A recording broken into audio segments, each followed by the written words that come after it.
आपने जर्नलिज्म में पहले स्टडीज़ की, फिर उसके बाद आपने सोचा कि मुझे यूपीएससी करना चाहिए, तो क्या वो थॉट्स रहे थे इनिशियली कि जिन्होंने आपको पुश किया कि आपको यूपीएससी करना चाहिए? ग्रेजुएशन में मुझे इतना ज़्यादा नॉलेज नहीं थी।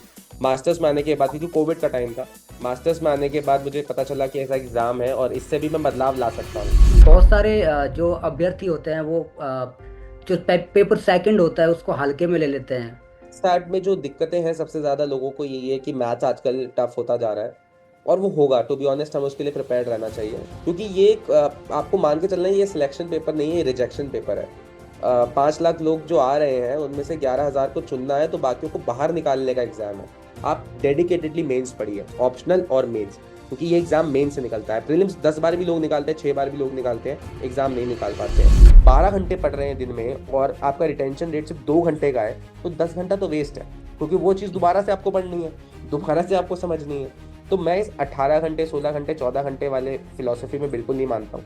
क्या लगा आपको कि पहले प्रयास में कहाँ पे गलती हुई, कहाँ पे चूक हुई जिसकी वजह से आपका सिलेक्शन रुक गया? उसमें 1.36 नंबर से मेरा रहा था। आपको क्या लगता है कितना टाइम काफ़ी होता है इस एग्ज़ाम के प्रिपरेशन के लिए? एग्जाम के टाइम और जो प्रिपरेशन का टाइम है वो सबके लिए डिफरेंट हो सकता है, और उस चीज़ से कभी किसी को घबराना भी नहीं चाहिए। कोई एग्जाम की तैयारी लेट 25 साल के बाद शुरू करता है, कोई 23 साल पे मेरी तरह, और कोई कोई 20 साल, 19 साल पे भी तैयारी स्टार्ट कर देता है कि जैसे ही 21-22 का होऊंगा मुझे एग्जाम देना है। देखिए, लिमिटेड रिसोर्सेज ही आपको सक्सेस की तरफ लेके जाएंगे इस एग्जाम में। आपको क्या लगता है वो लोगों के साथ उठना बैठना, दोस्तों के साथ उठना बैठना छोड़ देना चाहिए? ये नहीं है 24 घंटे बस लगे ही जाना है और एग्जाम आर पार, जैसा ये है ना जिंदगी मौत का सवाल, ऐसा एग्जाम नहीं है। इस एग्जाम के बियॉन्ड भी दुनिया है, इस एग्जाम के बियॉन्ड भी लाइफ है। यूपीएससी एक ऐसी परीक्षा जिसमें हर साल लाखों युवा छात्र जिसकी तैयारी करते हैं, लेकिन कुछ ऐसे छात्र होते हैं जो अपनी किस्मत लिख पाते हैं। बहुत सारे छात्रों में से कुछ ही ऐसे छात्र होते हैं जिनका नाम सिलेक्शन लिस्ट में आता है और वो अखबारों की सुर्खियां बन पाते हैं, टीवी स्क्रीन पर नजर आते हैं। ऐसे एक छात्र अंशुल सिंह हमारे साथ हैं जिन्होंने 2025 की यूपीएससी परीक्षा में 873वीं रैंक प्राप्त की है। अंशुल, आपका बहुत बहुत स्वागत है जनित पॉडकास्ट में। Thank you Salim sir. तो अंशुल, मेरा पहला सवाल आपसे यह है कि कैसी रही फीलिंग्स जब आपका नाम सिलेक्शन लिस्ट में फाइनली आया? फीलिंग्स बहुत अच्छी थी, और मतलब ऑफ कोर्स ऐसा था कि जिस हिसाब से मेंस और इंटरव्यू गया था उस हिसाब से एक बेटर रैंक एक्सपेक्ट किया था, और मेहनत उस हिसाब से थी। बट देन ऑफ कोर्स ये था कि ग्रेटफुल भी हूँ। एक्सेप्टेंस आई और सीखा उससे कि जी। लिस्ट में मेरा दूसरा ही अटेम्प्ट था, तो लिस्ट में दूसरे अटेम्प्ट में नाम ही आ जाना बहुत बड़ी बात है, और इसके लिए शुक्रगुजार हूँ भगवान का, अपने माता पिता का, सारे दोस्तों का। और बस यही है कि लिस्ट में नाम आ गया है तो आगे भी तरक्की हो जाएगी, एंड खुश था, और आगे इम्प्रूवमेंट के लिए और मेहनत करूंगा। क्या लगा आपको कि पहले प्रयास में कहाँ पे गलती हुई, कहाँ पे चूक हुई जिसकी वजह से आपका सिलेक्शन रुक गया? देखिए, पहला प्रयास 2024 में था, और उसमें मेरा प्रीलिम्स जो सबसे मुख्य, मतलब मुख्य परीक्षा से पहले प्रीलिम्स का जो पेपर होता है वही क्लियर नहीं हुआ था। उसमें 1.36 नंबर से मेरा रहा था। जी। 1 नंबर, मतलब एक सवाल में सही कर देता तो मेरा सही हो जाता, या फिर 2 सवाल में छोड़ भी देता तब भी मेरा सिलेक्शन हो जाता, मतलब मुख्य परीक्षा के लिए। जी। लेकिन हाँ, बड़ी मुश्किल था वो समय, उसमें अपने आप को उबार पा रहा, क्योंकि मैं हमेशा से एकेडमिकली बहुत स्ट्रांग रहा हूँ, अपने स्कूल कॉलेज में टॉप पे रहा हूँ, और उसमें पहले अटेम्प्ट में मेरा रह जाना मेरे लिए बहुत बड़ा एक सदमे जैसा था। लेकिन मुझे विश्वास था कि कहीं ना कहीं अगर एक ही नंबर से रहा है तो ये नंबर ज़्यादा दिक्कत नहीं करेगा, अगली बार हो जाएगा और तैयारी के साथ। क्योंकि जब मैं अपियर हुआ था पहले प्रीलिम्स के लिए 2024 में, तब मैं कॉलेज से जस्ट पास आउट हुआ था। तो उस एग्जाम को अपियरिंग कहते हैं कि आप अपियरिंग में दे रहे थे, तो मेरा पहला अटेम्प्ट अपियरिंग में था, मेरा मास्टर्स का आखिरी साल था। तो उस हिसाब से भी तैयारी नहीं हो पाई थी, क्योंकि आप जानते हो कन्वर्जेंट जर्नलिज्म में डॉक्यूमेंट्री मेकिंग रहता है, लास्ट में प्रोडक्शन वगैरह रहता है, तो उस चक्कर में भी थोड़ी पढ़ाई रुकती है। लेकिन वही है कि वही बहाना नहीं था, अपनी गलतियों की वजह से मैं रहा, और मैंने इम्प्रूवमेंट किया, और इस बार लिस्ट में नाम है। खैर, आप देर आए पर दुरुस्त आए। आपने इस बार 873वीं रैंक प्राप्त की है और हम आप यही ईश्वर से प्रार्थना करते हैं कि इस बार आप अपनी रैंक को सुधारें और टॉप 10 में आए। बिल्कुल। तो जामिया में आपका एक्सपीरियंस कैसा रहा? टीचर्स को आपने बताया होगा कि मैं यूपीएससी के लिए प्रिपरेशन भी कर रहा हूँ साथ में। तो उनका रिएक्शन कैसा था? लगभग सारे प्रोफेसर जो थे वो कोऑपरेटिव थे। ऑफ कोर्स यहाँ पे क्योंकि मैंने मास्टर्स के आखिरी साल में प्रिपरेशन स्टार्ट कर दिया था 2023 में, तो तब क्लासेस होती हैं और जामिया में जैसे आप जानते हैं कि 75% अटेंडेंस का भी क्राइटेरिया रहता है, नहीं तो आप एग्जाम में नहीं बैठ सकते। तो जी। काफ़ी टीचर्स ने बहुत कोऑपरेशन शो किया था प्रोजेक्ट्स वगैरह को लेकर, जैसे डेडलाइंस कभी कभार मैंने एक्सटेंड भी करी हैं तो उन्होंने प्रोजेक्ट एक्सेप्ट किया है। दूसरा, मेरे दोस्तों ने बहुत मुझे साथ दिया कि अगर कोई ग्रुप प्रोजेक्ट्स थे जहाँ पे मेरा कंट्रीब्यूशन थोड़ा सा कम था, तब भी वो लोग उस चीज़ को नज़रअंदाज कर दिया करते थे और कहते थे तू पढ़ाई कर, तेरे लिए वो ज़्यादा इंपॉर्टेंट है, तेरा एक गोल है, तेरा एक लक्ष्य है। तो वो चीज़ भी थी। और प्रोफेसर्स ने जहाँ तक है कि अपनी क्लासेस में भी, क्योंकि मैं अखबार और लक्ष्मीकांत और अलग अलग किताबों में ही लगा रहता था, क्लासेस मैंने थियरी की क्लासेस तो बहुत ही कम अटेंड की हैं। मतलब मैं क्लास में प्रेजेंट होता था अटेंडेंस के लिए, लेकिन मैं पढ़ाई अपने यूपीएससी की कर रहा होता था। तो तब भी उन्होंने मुझे कुछ ऐसा डांटा नहीं, कुछ बोला नहीं। उन्होंने बस ये बोला कि सिलेबस के साथ कॉम्प्रोमाइज़ मत करना, जो चीज़ इंपॉर्टेंट है, क्योंकि एग्जाम्स में तुम्हें पास होना है। और 8.6 सीजीपीए मेरा लास्ट सेमेस्टर में रहा, तो मतलब ओवरऑल सेमेस्टर्स में मेरा मास्टर्स हुआ तो काफ़ी अच्छा था और टीचर्स बहुत कोऑपरेटिव एंड सपोर्टिव थे। तो क्या वो ट्रांजिशन फेज कैसा रहा आपका? मतलब आपने जर्नलिज्म में पहले स्टडीज की, फिर उसके बाद आपने सोचा कि मुझे यूपीएससी करना चाहिए, तो क्या वो थॉट्स रहे थे इनिशियली कि जिन्होंने आपको पुश किया कि आपको यूपीएससी करना चाहिए? सलीम भाई, सबसे पहले तो ये था कि जर्नलिज्म मुझे इसलिए ही चुनना था क्योंकि मुझे जर्नलिस्ट बनना था। जी। मेरा सपना स्टार्टिंग से ही जर्नलिस्ट बनने का था, इवन दो मेरे पास 11th 12th में साइंस थी। बट मैंने सोच लिया था कि मुझे सोशल साइंसेज में बहुत इंटरेस्ट है और मुझे लोगों के इश्यूज उठाने में और ज़्यादा अच्छा लगता है, तो मैंने इस वजह से ही डीसीएसी से ग्रेजुएशन भी जर्नलिज्म ऑनर्स में ही किया है। जामिया में आने के बाद अपॉर्चुनिटीज और बढ़ी, बट मेरे पास ये एडवांटेज था कि मैंने 3 साढ़े 3 साल जर्नलिज्म मीडिया इंडस्ट्री में काम किया है। जी। मैंने स्पोर्ट्स पीड़ा एसेंशली स्पोर्ट्स वगैरह सबके लिए लिखा है, मैं मैनेजर वहाँ पे रहा हूँ और मैं एडिटर भी रहा हूँ। तो एक एक्सपोजर मुझे मिला है। इसके साथ मैंने इंटर्नशिप्स एनडीटीवी वगैरह में भी की हैं, जहाँ पे ज़मीनी स्तर पे जो हकीकत है मैं उससे भी वाकिफ रहा हूँ। बट इस सब को देखने के बाद मुझे पता चला कि क्योंकि ये एक ऐसा एग्जाम यूपीएससी का, ग्रेजुएशन में मुझे इतना ज़्यादा नॉलेज नहीं थी। मास्टर्स में आने के बाद, क्योंकि कोविड का टाइम था, मास्टर्स में आने के बाद मुझे पता चला कि ऐसा एग्जाम है और इससे भी मैं बदलाव ला सकता हूँ। चाहे पत्रकार हो, जर्नलिस्ट हो या फिर एक सिविल सर्वेंट हो, दोनों का रिस्पॉन्सिबिलिटी प्राइमरीली सेम है। बस यही डिफरेंस है कि दोनों, एक आपको अकाउंटेबिलिटी की तरफ पुश करता है कि आप जनता के जो सवाल हैं वो आपसे पूछते हैं, और दूसरे हैं थोड़े सोल्यूशन ओरिएंटेड लोग जैसे सिविल सर्वेंट्स हैं, जिनका काम है कि उन सुधार कार्यों को काम करना। जब सवाल उठेगा तो उन पे आपको काम करना पड़ेगा, तो बहुत ज़्यादा कन्वर्जेंस है दोनों के कामों में। और बहुत, क्योंकि मेरा जर्नलिज्म का बैकग्राउंड रहा है तो इन सारे सब्जेक्ट्स, क्योंकि हम पढ़ते हैं हिस्ट्री पॉलिटी, ये सब करिकुलम का पार्ट है, तो इससे इंटरेस्ट डेवलप हुआ। और उसके बाद मैंने देखा कि सिविल सर्विसेज भी, क्योंकि मैं वास्तव रूप में एक चेंज ला सकता हूँ सोसाइटी के लिए, तो ये एग्जाम के लिए मैंने फिर प्रिपेयर करना स्टार्ट किया। तो जो जर्नलिज्म के बैकग्राउंड से जो स्टूडेंट्स आते हैं, आपको क्या लगता है कौन सी वो स्किल्स हैं जो यूपीएससी में कारगर साबित हो सकती हैं एक मीडिया स्टूडेंट्स की? देखिए, बहुत सारे स्किल्स हैं और इस बार आप देखेंगे कि इस बार तो अराउंड 7 से 8 लोग मीडिया इंडस्ट्री से ही हैं जिनका सिलेक्शन हुआ है यूपीएससी सीएससी 2025 में। सबसे पहला स्किल फॉरमोस्ट तो मेरे हिसाब से कम्युनिकेशंस का स्किल है, कि हमारा कम्युनिकेशन स्किल रैदर मतलब बाकी लोगों से, जो इंजीनियर्स है डॉक्टर्स है, उनसे काफ़ी अच्छा है। और मेरा पहला इंटरव्यू था, मेरे को 195 मिला है, जिसकी वजह से मैं लिस्ट में हूँ, तो वो बहुत अच्छा एक पॉजिटिव था। कम्युनिकेशन एक एस्पेक्ट है। दूसरा एस्पेक्ट आई थिंक सबसे इंपॉर्टेंट है राइटिंग का, क्योंकि if you are a journalist, आप स्टार्टिंग में अर्ली राइटिंग्स में जाते हैं, आप ब्लॉग्स लिखते हैं, आप वो सब लिखते हैं, तो आपकी एक राइटिंग स्किल डेवलप होती है, जिसमें आपको थॉट्स आते हैं, ऑब्जेक्टिविटी आती है कि आप ट्रुथफुल फैक्चुअल फैक्ट्स की बाद आप अपना डेटा रिपोर्ट्स लिखते हैं, वो बहुत हेल्पफुल है आंसर राइटिंग के लिए। तीसरी चीज यही है कि बैलेंस ऑफ जजमेंट एक जर्नलिस्ट के लिए बहुत इंपॉर्टेंट है, कि किसी भी विचारधारा को खुल के सपोर्ट ना करना, दोनों साइड्स के जो व्यूज हैं वो लिखना। जो अगेन यूपीएससी बहुत ज्यादा डिमांडिंग है इस चीज को लेकर, कि सिर्फ सरकार की प्रशंसा ही नहीं करनी है, बट सरकार जहाँ पे विफल रही है उस चीज को भी आपको दिखाना है, दर्शाना है। तो वो एक जर्नलिस्ट का व्यू पॉइंट बहुत इंपॉर्टेंट रहता है, इंटरव्यू में भी और मेंस आंसर राइटिंग में भी।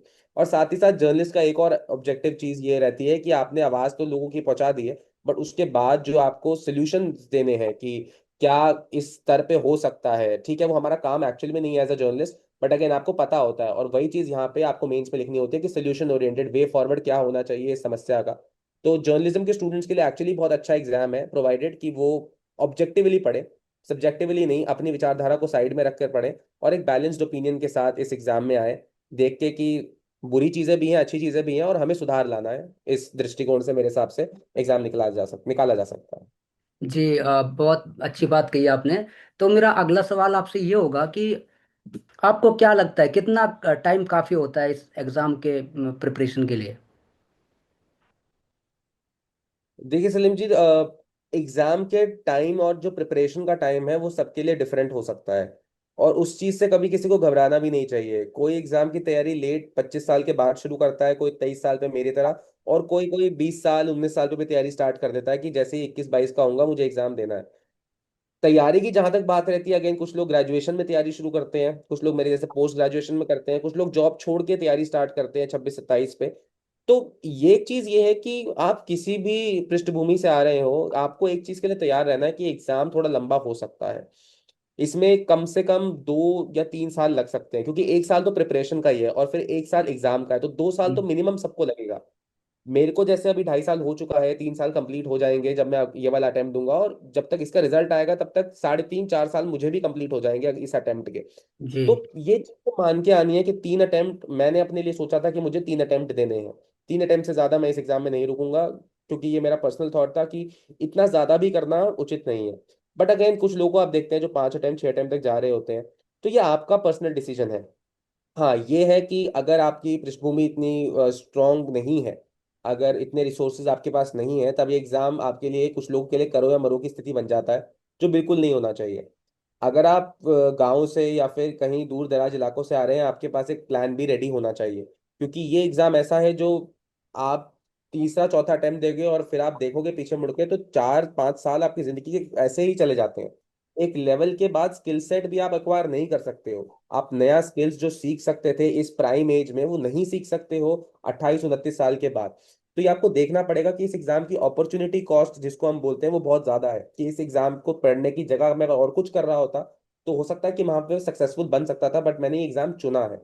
दूसरी चीज यही है कि हाँ, थोड़ा टाइम टेकिंग है, और आपको मेंटली प्रिपेयर करके आना चाहिए, अपनी फाइनेंशियल कंडीशन को देख के, सोशल कंडीशन को देख के, अपने बैकग्राउंड को देख के, कि मुझे 2 अटेम्प्ट देने हैं कि 3 अटेम्प्ट देने हैं, और बियॉन्ड अ पर्टिकुलर पॉइंट मुझे नहीं जाना है, फिर मुझे और कुछ एक्सप्लोर करना है, चाहे वो दूसरा गवर्नमेंट एग्जाम हो, फिर चाहे प्राइवेट सेक्टर हो, चाहे कोऑपरेटिव सेक्टर हो, मुझे कहीं और एक्सप्लोर करना है, बट मैं इस एग्जाम में नहीं टिका रह सकता हूँ जिंदगी भर। तो प्लान भी होना चाहिए। तो आपके रिसोर्सेज क्या थे जो आपने प्रिपरेशन के दौरान आपने कौन सी बुक्स पढ़ी, और आपको क्या लगता है कि रिसोर्सेज कुछ चुनिंदा रखने चाहिए, या बहुत सारे लोग ऐसे होते हैं जो ट्रैप में फंस जाते हैं कि वो तरह तरह की किताबों पे पढ़ते रहते हैं? आपका क्या ख्याल है इस बारे में? देखिए, लिमिटेड रिसोर्सेज ही आपको सक्सेस की तरफ लेके जाएंगे इस एग्जाम में। चाहे लिमिटेड रिसोर्सेज से 10 सवाल नहीं आए, लेकिन जो बाकी 90 आएंगे उनमें आपको श्योरिटी होगी, उसमें कंफ्यूजन नहीं होगा। पहली चीज। दूसरी चीज यही है कि जितना आप लिमिट रिसोर्सेज करेंगे और वैल्यू ऐड उन्हीं रिसोर्सेज में करते रहेंगे। फॉर एग्जाम्पल, अगर कोई तथ्य या कोई सवाल किसी और किताब से आ गया जो आपने नहीं पढ़ी है, तो आप उस सवाल को अपने ही सोर्सेज में ऐड कीजिए, बकायदा इसके कि आप उसके लिए पूरी नई किताब पढ़े। ये चीज करना बहुत ज्यादा कॉस्ट इफेक्टिव नहीं है। कॉस्ट आउटपुट रेशियो बहुत ज्यादा कम है। दूसरा, उस नई किताब को पढ़ने में फिर 2 हफ्ते लगेंगे तो वो और ज्यादा दिक्कत करेगा। तो इससे बेटर है कि लिमिटेड रिसोर्सेज रखिए और मतलब उसी फ्लो में चलिए। जहां तक मेरे रिसोर्सेज की बात रही, तो स्टैंडर्ड रिसोर्सेज सभी को फॉलो करने चाहिए। जैसे पॉलिटी के लिए लक्ष्मीकांत, हिस्ट्री के लिए 11th 12th NCERTs, old NCERTs along with spectrum आप कर सकते हो। तमिलनाडु की ओल्ड एनसीईआरटी इंपॉर्टेंट है। उसके अलावा ज्योग्राफी के लिए क्लास 11th की एनसीईआरटीज बहुत इंपॉर्टेंट है, बाइबल की तरह है। 12th की आप चाहो तो छोड़ सकते हैं, एग्रीकल्चर जरूर कर लीजिएगा। उसके अलावा अगर हम बात करेंगे इकोनॉमिक्स की, तो नोट्स इंपॉर्टेंट है। विवेक सिंह एक अच्छी किताब है, आप रेफर कर सकते हैं। नहीं तो श्रीराम आईएएस के नोट्स बहुत अच्छे हैं, जो मैंने रेफर किए थे। और उसके अलावा बाकी जो करंट बेस्ड टॉपिक्स हैं, साइंस एंड टेक हो गया, या फिर अगर आप देखेंगे कि एनवायरनमेंट हो गया, इंटरनेशनल रिलेशंस हो गया, तो इसके लिए day to day newspaper reading बहुत इंपॉर्टेंट है। या फिर कोई एक पर्टिकुलर करंट अफेयर्स का सोर्स, वो कुछ भी हो सकता है, चाहे मैगजीन हो, चाहे कुछ कोर्सेज हो, चाहे कुछ भी हो, जिससे आपको चीज समझ में आए। सबसे इंपॉर्टेंट है चीज को समझना, क्योंकि क्वेश्चन कंसेप्चुअल क्लैरिटी से होता है। अगर आपकी बेसिक अंडरस्टैंडिंग में ही दिक्कतें हैं, तब आप सवाल नहीं कर पाएंगे। तो सबसे पहले इंपॉर्टेंट है कि अपने आप को उस लेवल पे पहुंचाना कि मेरे को ये सवाल समझ में आ रहा है, मैं इसको इंटरप्रेट कर पा रहा हूँ, और उसके बाद सोर्सेज पे आप जा सकते हैं। जैसे कि प्रीलिम्स में दो पेपर्स होते हैं, जनरल स्टडीज फर्स्ट और सेकंड। तो आपको हम्म। क्या लगता है, बहुत सारे जो अभ्यर्थी होते हैं वो जो पेपर सेकंड होता है उसको हल्के में ले लेते हैं, तो आपके थॉट्स उसके बारे में क्या है? कभी कभी ऐसा होता है कि वो पेपर फर्स्ट को पास कर लेते हैं लेकिन सेकंड में रह जाते हैं। हम्म। बिल्कुल सही बात है, और मैं पूरी तरह से एग्री करता हूँ इस बात से। जैसे पेपर टू की आपने बात की, सीसैट उसे बोलते हैं। जी। तो स्टार्ट में जो दिक्कतें हैं सबसे ज्यादा लोगों को यही है कि मैथ्स आजकल टफ होता जा रहा है। और वो होगा, टू बी ऑनेस्ट, हमें उसके लिए प्रिपेयर रहना चाहिए। जितने भी एस्पिरेंट्स सुन रहे हैं उन सबको प्रिपेयर रहना चाहिए, बिकॉज यूपीएससी इसको अब हल्के में नहीं लेने वाली है। क्योंकि ये एक आपको मान के चलना है, ये सिलेक्शन पेपर नहीं है, ये रिजेक्शन पेपर है। 5 लाख लोग जो आ रहे हैं उनमें से 11,000 को चुनना है, तो बाकियों को बाहर निकालने का एग्जाम है। ये अंदर लेने का एग्जाम नहीं है। अंदर लेने का एग्जाम मेंस होता है, जिसमें जो अच्छा लिखेगा वो आगे जाएगा। बट प्रीलिम्स तो रिजेक्शन का एग्जाम है, जिसमें वो जान के टफ बनाएंगे पेपर ताकि आप बाहर हो, ताकि बाकी लोग अंदर हो और आप बाहर हो। तो हमें पहले से प्रिपेयर्ड रहना है। कम से कम सी सैट तो बैरियर नहीं बनना चाहिए। मेरा लकीली क्योंकि मैथ्स अच्छा था और 11th 12th में भी मैथ्स था, तो मेरे 121 थे पहले पेपर में, 67 चाहिए होते क्वालिफिकेशन के लिए, इस बार 104 था। उसका रीजन यही था कि आप इंग्लिश पे पूरी तरह से रिलायबल नहीं रह सकते हैं इस एग्जाम में। आपको थोड़ा बहुत मैथ्स कंसोलिडेट करना पड़ेगा। और मेरी सलाह यही है कि महीने के जो एंड के 5 या 4 दिन है, उसमें आप अगर सी सैट में या मैथ्स में कमजोर विद्यार्थी हैं तो आप लगातार वो 4 या 5 दिन सिर्फ सी सैट को दीजिए। और सी सैट में भी पीवाई क्यूज देखकर उन लिमिटेड टॉपिक्स के नोट्स बनाइए या उनको समझिए, जैसे परमुटेशन कॉम्बिनेशन, परसेंटेज, और जो हाई यील्डिंग टॉपिक्स है, नंबर सिस्टम, रिमाइंडर थियरम। इन सब पे लगातार यूपीएससी सवाल पूछ रहा है। तो अगर ये भी आप करके जाते हो 27 सवाल मैथ्स में से, अगर आप 12 या 15 भी सही करके आते हैं तो आपका सी सैट निकल जाएगा, क्योंकि रीजनिंग है बाकी, वो आप कर लेंगे, और इंग्लिश थोड़ी बहुत हो जाती है, तो 67 का बैरियर आपसे पार हो जाएगा। बट हमें टारगेट 100 का ही रखना चाहिए। हमें 100 नंबर सीसैट में लाने हैं ताकि हम सेफ साइड पे ही खेलें। जो कम है उनको तैयारी करनी पड़ेगी, अच्छे से मेहनत करनी पड़ेगी। प्रीलिम्स और मेंस, इन दोनों में से कौन सा ऐसा एग्जाम है जो आपको टफ लगता है, या फिर आप लोगों को बताना चाहेंगे जो भी एस्पिरेंट्स हैं कि किस पे ज़्यादा मेहनत करनी चाहिए? और आंसर राइटिंग की प्रैक्टिस आपने कब स्टार्ट की? देखिए, पहला सवाल पहले कि कौन सा ज़्यादा टफ लगता है, तो ऐसा कुछ लोगों को मेरे हिसाब से प्रीलिम्स ज़्यादा टफ लगता है। उनमें से एक मैं भी हूँ। क्योंकि प्रीलिम्स अनप्रिडिक्टेबल बहुत ज्यादा है। प्रीलिम्स का ये है कि किसी के एक साल में 120 आ रहे हैं तो अगले साल उसके 80 भी आ सकते हैं। बिकॉज पेपर का जो नेचर है वो आप प्रिडिक्ट नहीं कर सकते। मेंस में हाँ, क्योंकि इस बार मेरे इतने अच्छे नंबर मेंस में नहीं है हालांकि, लेकिन मेंस प्रिडिक्टेबल पेपर है। मेंस में ऐसा है कि आप अगर अच्छा लिख रहे हैं और अच्छा कंटेंट है, पेपर कंप्लीट आप करके आ रहे हैं along with value additions, along with data diagram flow charts, तो आपको नंबर मिलते हैं। ऑफ कोर्स उसमें भी कंसेप्चुअल क्लैरिटी आपको बहुत अच्छा चाहिए, आपको ऑप्शनल पे कमांड बहुत अच्छा चाहिए। बट देन अगेन, ये चीजें बहुत इंपॉर्टेंट है कि मेंस थोड़ा सा प्रिडिक्ट किया जा सकता है, और दूसरा मेंस में सब 20 सवाल हैं। तो ऐसा नहीं हो सकता कि आपको कुछ भी ना आता हो। हाँ, कंपटीशन मेंस में बहुत ज्यादा है, क्योंकि जो रिपीटर्स की संख्या है, जो ऑलरेडी लोग एग्जाम दे रहे हैं, लगातार क्वालिफाई कर रहे हैं, वो मेंस में अगली बार फिर इंप्रूव करते हैं। और मेंस का ये पैटर्न किसी को समझ में आ गया कि आंसर राइटिंग में नंबर कैसे मिलते हैं, तो वो भी एक चीज है। प्रीलिम्स में लोगों के पास अपॉर्चुनिटी ज्यादा है कि हाँ, जो टॉपर है उसका भी प्रीलिम्स कभी कभार नहीं निकलता। लेकिन मैक्सिमम लोग जिनका प्रीलिम्स टॉपर्स में निकलता है उनका मेन जरूर निकलता है, बिकॉज उन्होंने वो ट्रिक आइडेंटिफाई कर ली है, जो प्रीलिम्स के लिए ट्रिक आइडेंटिफाई करना मुश्किल होती है। Because of the unpredictable nature of the exam, कि कुछ भी सवाल आ जाएगा, एट रैंडम फैक्ट्स पूछ लेंगे। अब एट रैंडम फैक्ट्स में ये होता है कि आपने चाहे पूरी किताब ना पढ़ी हो, लेकिन अगर आपको वो फैक्ट पता हो बिकॉज आपने कहीं बचपन में पढ़ा हो, आप वो सवाल सही करोगे और मैं वो सवाल गलत कर दूंगा, क्योंकि मैंने चाहे पूरी किताब पढ़ी हो लेकिन मुझे वो चीज़ नहीं आती। तो जी। बहुत ही डाइस सा गेम है प्रीलिम्स का। तो इसलिए वो थोड़ा सा ज्यादा टफ होता है। बट मेंस ऑफ कोर्स अपने आप में एक चैलेंज है, जिसको ऑफ कोर्स हमें सही करना है। तो वो चीज़ भी है। जहां तक सवाल आपका रहा दूसरा, कि क्या कहते हैं आंसर राइटिंग का, तो आंसर राइटिंग मैंने स्टार्ट करी थी लगभग लगभग जब मेरा प्रीलिम्स नहीं हुआ था, 2024 में। उससे पहले मेरी आंसर राइटिंग इतनी ज्यादा नहीं हुई थी, बिकॉज अगेन कॉलेज चल रहा था, फिर फाउंडेशन बैच चल रहा था, तो लिमिटेड आंसर राइटिंग थी। बट 24 में जब ग्रेजुएशन खत्म हुआ, प्रीलिम्स नहीं हुआ, तब मैंने अपने आप को यही बोला कि भाई, प्रीलिम्स आज नहीं तो कल हो जाएगा, बट मेंस रेडी मुझे रहना है। और यही मेरी सलाह भी रहेगी कि प्रीलिम्स चाहे आपका 2 या 3 बार भी ना हो, अगर आप इस एग्जाम में बने रहना चाहते हो, आपको मेंस निकालना है। और मेंस ऐसा निकालना है कि प्रीलिम्स जब भी क्वालिफाई आपका मेंस निकले, तो मेंस रेडी आपको रहना है। प्रीलिम्स से पहले आपका मेंस तैयार होना चाहिए, और उसका मतलब है कि जो भी सिलेबस यूपीएससी ने दिया है, उसमें GS1, GS2, GS3, GS4 topic wise notes, एक एक शब्द के 2-2 पन्ने के नोट्स आपके पास होने चाहिए। और वो नोट्स बनाने का बेस्ट टाइम होता है प्रीलिम्स के बाद, या फिर जब आप अभी प्रिपरेशन कर रहे हैं तो जून से लेकर के दिसंबर तक आप डेडिकेटेडली मेंस पढ़िए, ऑप्शनल और मेंस। क्योंकि ये एग्जाम मेन से निकलता है। प्रीलिम्स 10 बार भी लोग निकालते हैं, 6 बार भी लोग निकालते हैं, एग्जाम नहीं निकाल पाते हैं। तो आंसर राइटिंग की बहुत इंपॉर्टेंट वैल्यू है, टॉपर्स नोट्स रेफर करना बहुत जरूरी है, और 2 पेजर नोट्स या 1 पेजर नोट्स होना बहुत जरूरी है। आपका यूपीएससी ऑप्शनल क्या था? PSIR सर, पॉलिटिकल साइंस और इंटरनेशनल रिलेशंस। क्या लगता है आपको, क्योंकि ये स्टैटिक पोर्शन, ये लगातार चीज़ें बदलती रहती हैं, और बहुत बड़े रिसोर्सेज भी होते हैं इसके। मैंने जैसे प्रिपरेशन की है तो मैं थोड़ा वाकिफ हूँ अच्छा। कि बहुत ब्रॉड इसका एक सिलेबस होता है। आपको हाँ क्या जी। लगता है, क्या कौन सी ऐसी चीज़ें हैं जिनको ज़्यादा पढ़ना चाहिए? देखिए, ऑप्शनल में तो अगर मैं अपने ऑप्शनल की बात करूं तो दोनों चीज़ें इंपॉर्टेंट साइड बाय साइड चलेंगी। स्टैटिक बहुत इंपॉर्टेंट पोर्शन है, क्योंकि पॉलिटिकल थियरी सारी की सारी PSIR में वहीं से आती है। दूसरा जो इंडियन कॉन्स्टिट्यूशनल है, इंडियन गवर्नमेंट एंड पॉलिटिक्स वाला section, part paper 2, paper 1 part B, वो भी बहुत इंपॉर्टेंट है स्टैटिक के लिए। लेकिन आप पूरा स्टैटिक से नहीं कर सकते। स्टैटिक आपको एक एज दे देगा कि हाँ ठीक है, आपको नॉलेज है, आपको ये चीज़ पता है, आपको ये थियरी पता है, आपको ये थिंकर पता है, बट आपको बैक इट अप करना पड़ेगा विद करंट अफेयर्स।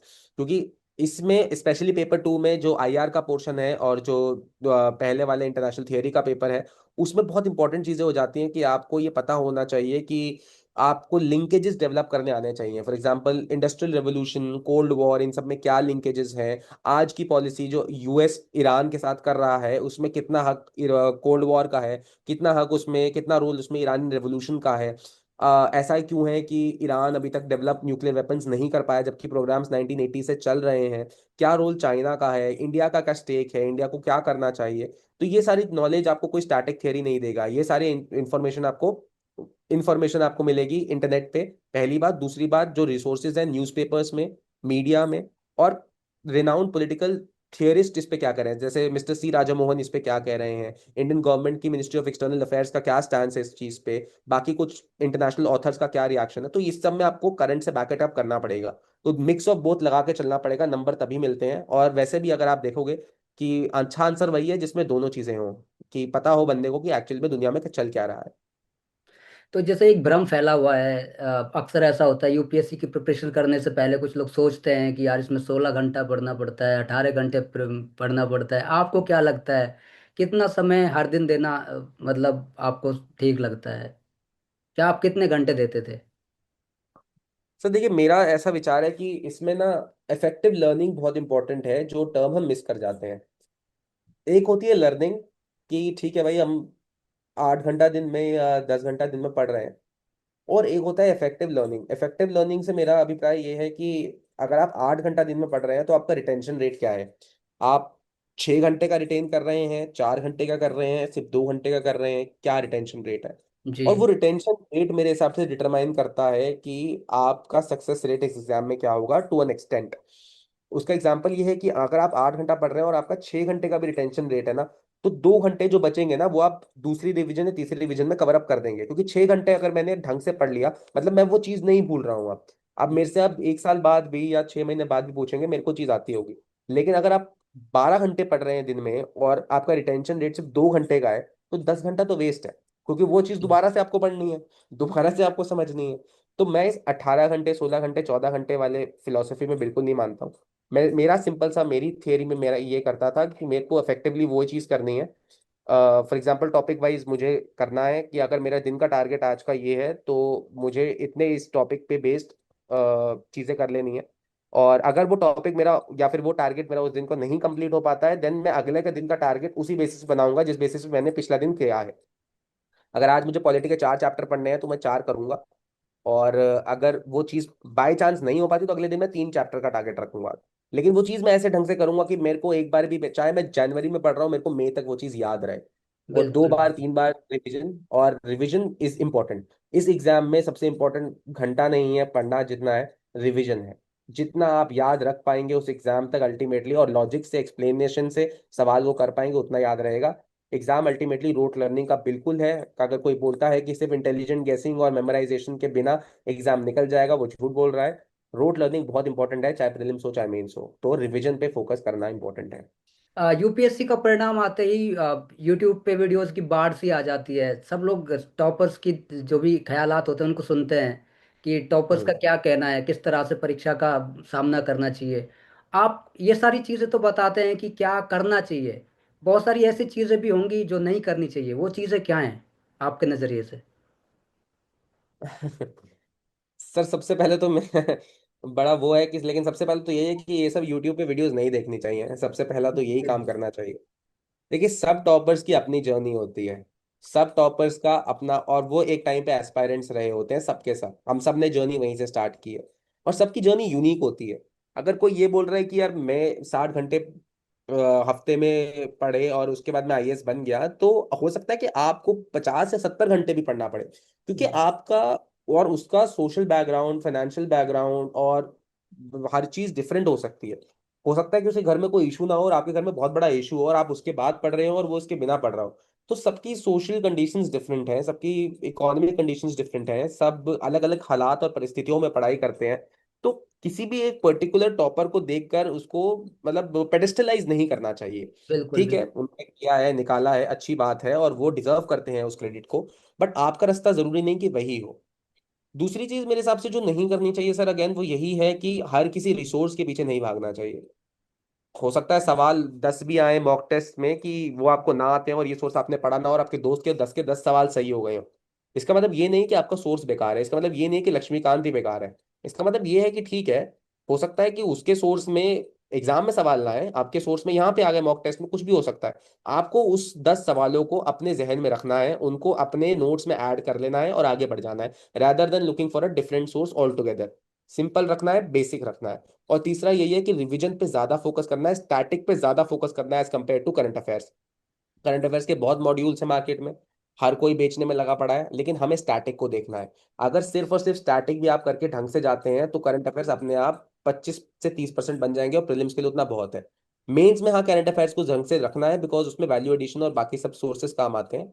और चौथा ये है कि इस भैया कल्चर में बिल्कुल विश्वास नहीं रखना है कि कोई आएगा और अलग से आपको गाइडेंस देगा।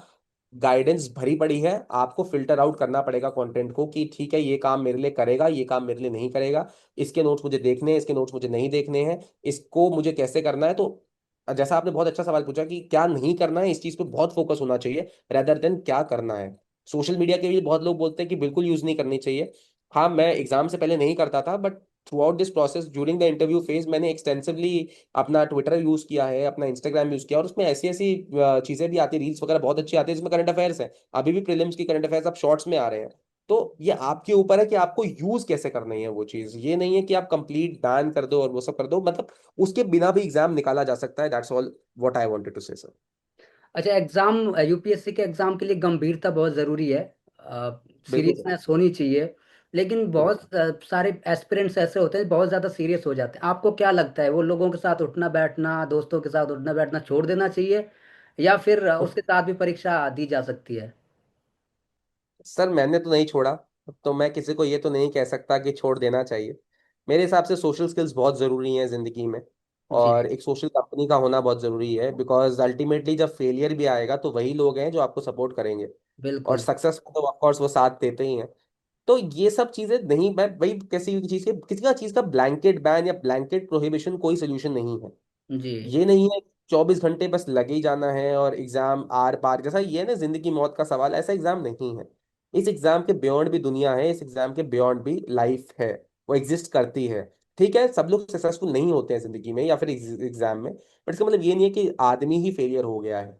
और तब भी यही दोस्त आपकी मदद करेंगे, तब भी यही किताबें और यही सब आपकी मदद करेंगे। तो सोशली कट ऑफ हो जाना कोई सोल्यूशन नहीं है।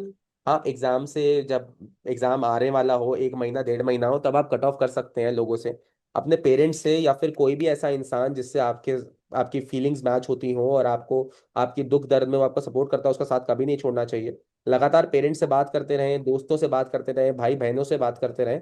और मतलब इस कंपटीशन में इतना ज्यादा अपने आप को ही लूज ना करने लग जाए कि मैं ऐसा हुआ करता था और अब मैं ऐसा हो गया हूँ। वो जी। बहुत रिग्रेट और गिल्टी वाला फीलिंग होता है, तो अपने आप को मत खो दे। और जो भी अच्छा लगता है, चाहे सीरीज देखना पसंद है, चाहे खेलना पसंद है, फुटबॉल खेलना, क्रिकेट खेलना, मैं आज भी क्रिकेट खेलता हूँ बहुत ज्यादा, और वेब सीरीज देखना बहुत पसंद है मुझे भी, मूवीज भी देखना बहुत पसंद है। तो ठीक है, जर्नी का पार्ट है, ये जर्नी ही नहीं है, यूपीएससी जर्नी का पार्ट है, UPSC itself is not the journey. सबसे आखिरी सवाल है मेरा, लेकिन मेरे हिसाब से सबसे इम्पोर्टेंट है। जो जो स्टूडेंट्स या फिर जो भी एस्पिरेंट्स जर्नलिज्म बैकग्राउंड से आते हैं, उनको आप क्या सलाह देना चाहेंगे अगर वो यूपीएससी के लिए तैयारी करना चाहते हैं तो आपकी क्या सलाह होगी उनके लिए? सर आई थिंक जर्नलिज्म से जितने भी लोग आना चाहते हैं और जो मतलब आ रहे हैं आजकल, उनके लिए फर्स्ट एंड फॉरमोस्ट तो यही होगा कि अपने बायसेस और प्रेजुडिसेस को छोड़कर इस एग्जाम में आए। कभी कभार हम जैसे इंटरव्यू में मेरे से अक्सर पूछा जाता था कि जो जर्नलिस्ट हैं वो बहुत ज़्यादा एक्टिविस्ट बनने के लिए इस एग्जाम में आते हैं। और वो बात सच भी है, क्योंकि हमें ऐसा लगता है कि हम चेंज सच में ले आएंगे और बहुत बड़ा बदलाव हम ले आएंगे। हमारा काम इस देश के संविधान के हिसाब से कार्य करना है और लोगों को सर्व करना है, जो सिविल सर्वेंट्स का काम है। कोई क्रांति लाना हमारा काम नहीं है, जो जर्नलिज्म में पॉसिबल है। लेकिन जर्नलिज्म में एक्टिविज्म। ज्यादातर लोग तो आजकल वही, मतलब फीलिंग्स वही होती हैं, क्योंकि मेच्योरिटी लेवल इतना नहीं होता है अच्छा। यस, नहीं पता होता है, सही बात है, मुझे भी नहीं पता था और सबको ये चीज एक्सेप्ट करने में कोई दिक्कत की बात नहीं है। बट आपका at the end of the day यही है कि आप कॉन्स्टिट्यूशनल पोस्ट पे हो, आप कॉन्स्टिट्यूशनली बाउंड रिस्पॉन्सिबिलिटीज को निभाओगे। और अगर आपको ऐसा लगता है कि कोई आपको गलत ऑर्डर दे रहा है या वो कर रहा है, तो आप कॉन्स्टिट्यूशन को सुप्रीम मानकर उस चीज को मना करोगे, अपना एक एथिकल स्टैंड वहां पे प्रेजेंट करोगे। रादर देन कि आप क्रांति लेकर आ जाओगे और बहुत ही बड़ा बदलाव आप अपने लेवल पे लेकर आ जाओगे। हाँ हो सकता है, बट अभी उस चीज का टाइम नहीं है, जो जर्नलिस्ट में अक्सर होता है कि ऐसा कर देंगे वैसा कर देंगे। उस एटीट्यूड को छोड़कर आना है। दूसरा वही है कि हर जगह मतलब ये हमसे एक्सपेक्ट किया जाता है कि हम हर जगह टू ऑब्जेक्टिव रहते हैं। तो वो चीज़ भी नहीं रखनी है। सब्जेक्टिविटी और एलिमेंट ऑफ एम्पथी जिसे कहते हैं टुवर्ड्स द ऑडियंस, वो भी जरूरी है। सिर्फ और सिर्फ रूल मेकिंग के या बाय द बुक्स हमें नहीं काम करना है। हमें कहीं पर ह्यूमन एलिमेंट है तो वो भी हमें देख के ये सब करना है, और ये एग्जाम में भी है। एग्जाम में भी कुछ लोग बाय द बुक्स फॉलो करते हैं कि जो बुक में लिखा है वही फकीर की लकीर है, वही लिख कर आएंगे एग्जाम में। अपने डे टू डे एग्जाम्पल्स आपको लिखने हैं, जो आपने लाइफ में फेस किया है या आप करते हो, वो सब बहुत इंपॉर्टेंट है। और जर्नलिज्म से जो लोग आ रहे हैं, प्लीज आई मीन अपनी ग्रेजुएशन को पूरा एंजॉय कीजिए। उसमें जर्नलिस्टिक एक्सपोजर पूरा लीजिए। ऑफ कोर्स एग्जाम आपके पास है, अगर आपने सोच लिया है कि एग्जाम देना है ग्रेजुएशन के बाद, बट उसमें इतना नहीं कि आप ग्रेजुएशन भी अपना पूरा का पूरा सिर्फ और सिर्फ इसी में दे रहे हैं कि आपको एग्जाम के लिए पढ़ना है। उस टाइम पे कॉलेज एंजॉय करना, अलग अलग जगहों पे इंटर्नशिप करना, लोगों से मिलना, अपने प्रोफेसर्स के साथ प्रोजेक्ट्स करना, वो भी बहुत इंपॉर्टेंट है। क्लासेस लेना, वहाँ के थीम समझना, क्योंकि ये सब अल्टीमेटली इंटरव्यू में पर्सनालिटी डेवलपमेंट के लिए भी कोर्स है जर्नलिज्म का। अगर आपकी पर्सनालिटी डेवलप नहीं हुई तो इंटरव्यू में अच्छे नंबर नहीं मिलेंगे, तो एग्जाम निकल भी जाएगा तो कोई अच्छा रैंक नहीं मिलेगा। तो ये चीज़ें इंपॉर्टेंट है। और वही अपना जर्नलिस्ट का जो, जिसे जर्नलिज्म का कीड़ा बोलते हैं, कि क्यूरोसिटी रखना हर चीज़ में ऊपर, कि ये सवाल, ये चीज़ और सही कैसे हो सकती है, उस चीज़ को बिल्कुल नहीं छोड़ना। और हाँ बिल्कुल सही बात है कि सवाल करना बिल्कुल बहुत इंपॉर्टेंट है, कि right to question and right to dissent also. जहां आपको लगे कि चीज़ गलत है उसको गलत बोलना, और जहां आपको लगे कि सवाल करना, क्योंकि सरकार को भी ऐसे लोग पसंद है मेरे हिसाब से जो सरकार से सवाल करते हैं। तभी सिस्टम में चेंज आ सकता है, नहीं तो नहीं आ सकता। तो उस चीज़ को छोड़ नहीं देना है कि जर्नलिज्म थे तो सवाल करते थे, अब नहीं करेंगे, तो सवाल करते रहना। अंशुल भाई, बहुत बहुत शुक्रिया आपका हमें वक्त देने के लिए। Thank you. और आपको बहुत बहुत मुबारकबाद, बहुत बहुत शुभकामनाएं। आपने अपने परिवार का नाम रोशन किया, अपना नाम बनाया है। Thank you so much. धन्यवाद। Thank you sir, have a good day sir.